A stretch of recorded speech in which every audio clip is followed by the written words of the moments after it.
Our next speaker, I don't think he'll be offended by me saying that his route to Scotland in the Yes campaign is more unusual than most.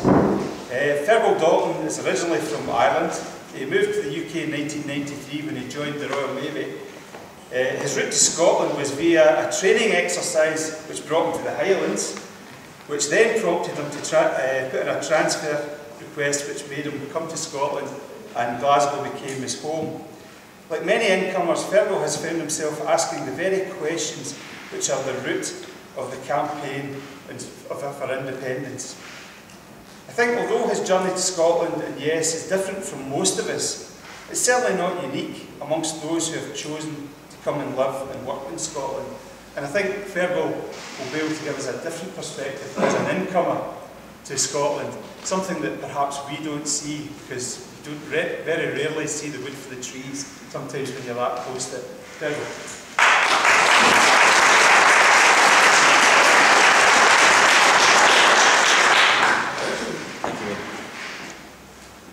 When I was at university in Dublin in the 1990s, there was a group of young Scots visiting as part of a rugby tour. And devolution for Scotland was in the news at the time. And I innocently said to them, why don't you Scots just be like Ireland and just be independent? I was swamped with a barrage of, we're too poor, we're too wee, we're too stupid. And I thought, well, that's very sad. And I didn't know my future lay in Scotland. And I didn't know that that was my first encounter with unionism in Scotland. And as Ian says, I came over to England in '93 to take up a commission in the Royal Navy, and I came up to Scotland as part of an exercise up to Ballahoolish, Glencoe with the Royal Marines. And I was struck, even though I'd learnt a bit about Scottish Gaelic at school, I was struck by the similarity in the place names on the map with the Irish language. And I didn't fully realise till then the strong cultural links between Scotland and Ireland. And we stopped in Glasgow on the way home, and I was struck by that raw urban friendliness of the Glaswegian. It reminded me very much of my fellow Dublin Northsiders. So I returned to England enriched by my experience of meeting my fellow Gaels, put in for a transfer and got sent to Faslane in '96. Now, as in a place like Dumbarton, you'll know many of the civilian staff, and certainly the civilian staff in the accommodation blocks in Faslane were people from Dumbarton, and pretty much all of them were descended from immigrants from Donegal.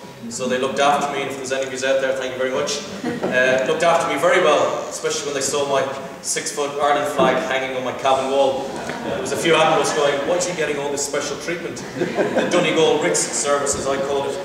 But 1999, first Holyrood election, I went down to Roo and I voted for the SNP. No real strong feelings, I just thought that's the best way I believe Scotland should go. And I returned to the accommodation block and I bumped into one of these civilian staff that I knew very well, and I told him I'd just done my bit in the election.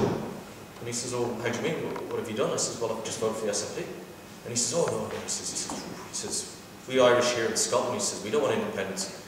We'd end up like the ones in Belfast.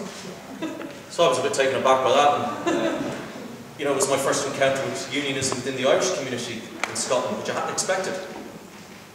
But like the young rugby players in Dublin, it was a unionism based on fear and fear alone. And even then I was still fairly easy-ozy in the whole constitutional question in Scotland.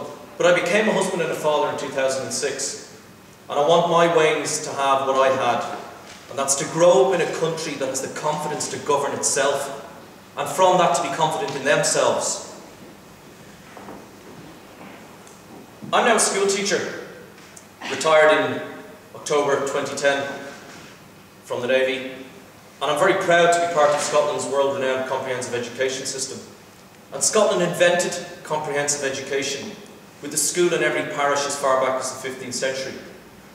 And it's because of that that Scotland made a disproportionate contribution to the period of Enlightenment, giving the world people like Hume and Smith. And they had a great influence on the world and on people like Thomas Jefferson, the foremost mind behind the US Declaration of Independence. So Scotland made a significant contribution to the development of the concept of a modern democratic nation state. So to suggest that we can't be one now is absolutely ridiculous.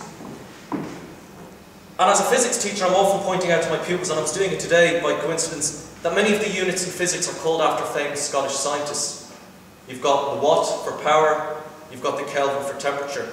Now, as I point out to my pupils, Kelvin, like myself, was originally an Irishman, came over here and came to consider Scotland his home. We'll have Arthur Guinness, you can have Kelvin. But the serious point is that he did his research at Glasgow University, and it's not historical. It was recently named as one of 5 Scottish universities that is in the top 200 in the world. So Scotland's rich tradition in education, science and engineering is alive and well today.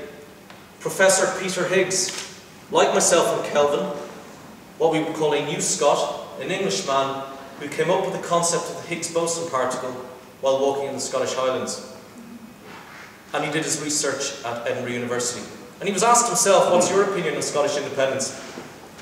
And he said that his opinion depended largely on how much the lunatic right took the UK to the exit door in Europe. He said that a UK heading towards the exit door is not a UK that Scotland should be part of. Unionists within the Irish community and in Scotland in general will often say that there is no connection between the Irish and the Scottish independence movements. Well, I suggest they speak to a pupil in Ireland that's studying history. And I brought along tonight my own history book from school. And you can see here James Connolly, Scotland's own Irish patriot, a man who grew up in abject poverty in the Cowgate in Edinburgh. And he made that connection between self-determination, independence and social justice. The cause of Ireland is the cause of Labour, and the cause of Labour is the cause of Ireland. Many other great quotes. I could give you a 10-minute talk just from James Connolly. But if you quickly flick through this book, some common themes come up. 1905, Arthur Griffith, when he was founding Sinn Féin, put forward his dual monarchy policy, where an independent Ireland would share the crown with an independent Scotland. An independent Britain, I should say. Sounds familiar. And there were unionists at the time who said, don't devolve any powers to them. If you give them an inch, they'll take a mile. And there were other unionists who said, well, no, we need to give them something. We need to kill nationalism with kindness. Sounds very like devolution will kill nationalism stone dead. The words in 95 of our own Lord George Robertson, Scotland's foremost unionist.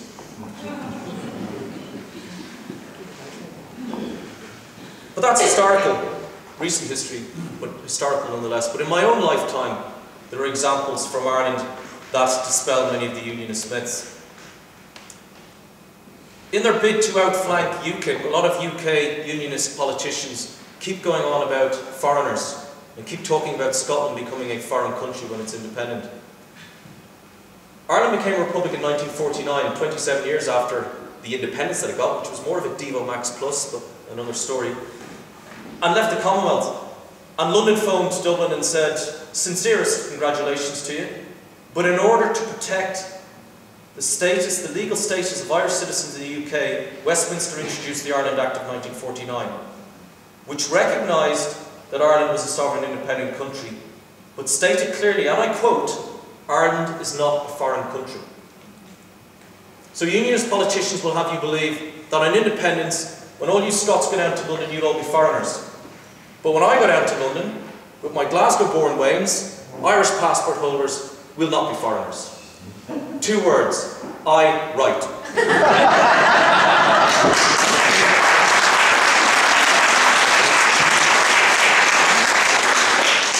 My mother comes from a town in South Armagh called Crossmaglen.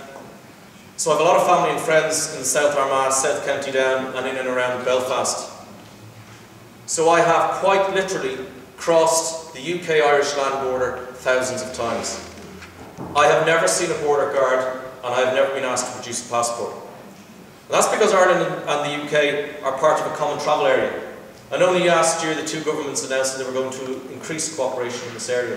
They're going to start sharing overseas embassies, and they're introducing a business visa, so that business people all over the world can travel to the UK and Ireland on one travel document, one business visa.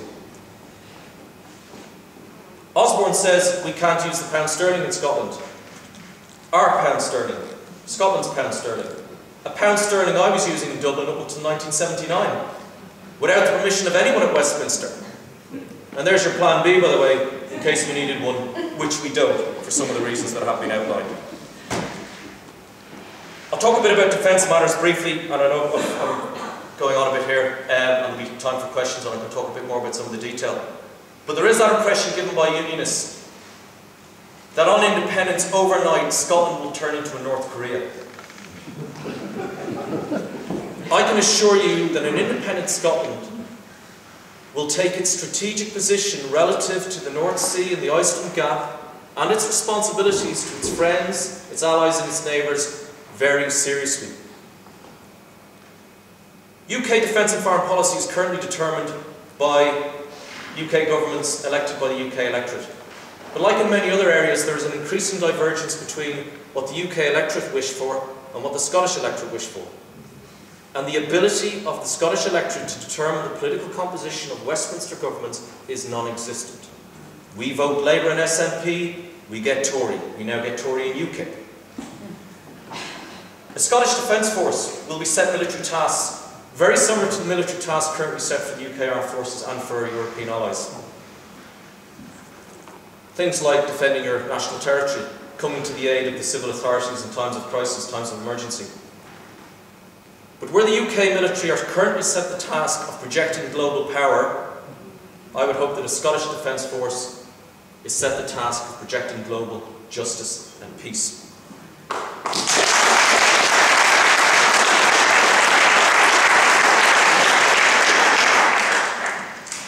And some people will say on the doorstep, or you'll hear them on the telly, well, how will we pay for defence? This is to imply that defence is being provided to us free from Westminster.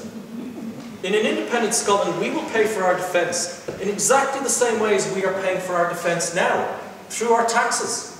£3.5 billion of the UK's annual defence budget is generated here in Scotland, but only about £1.9 billion is spent here. So if an independent Scotland was to spend comparable terms to other European countries of its size, about 2.2 to 2.5 billion per year, we will actually get more defence and it'll cost us less. The gap is closing between yes and no. It's pretty much non-existent. That's what we're finding on the doorsteps around Glasgow anyway. And it's causing panic at Westminster.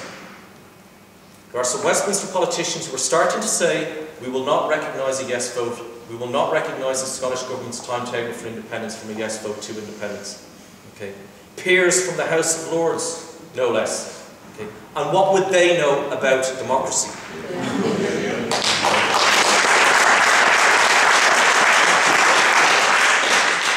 My grandfather played his part in Irish independence, and so did many of my family, and some of them unfortunately paid with their lives for that independence. But I can stand here tonight and proudly say that. I want my grandwains, when I'm long and gone, to be able to say that they had a granddad from Ireland who did his bit for Scottish independence. So say to anyone who's thinking of voting no or is undecided, make sure that when your grandwains ask you what you did for Scottish independence, you are able to tell them, look them in the eye and tell them that you simply put an X in a box. That's all you have to do.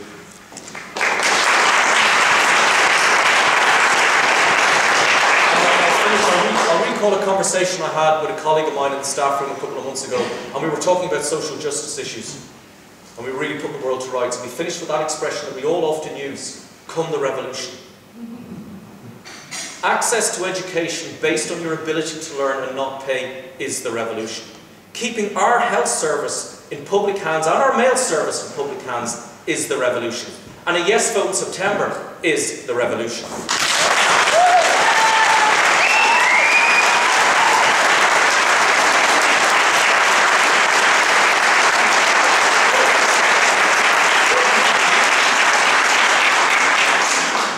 Thanks very much.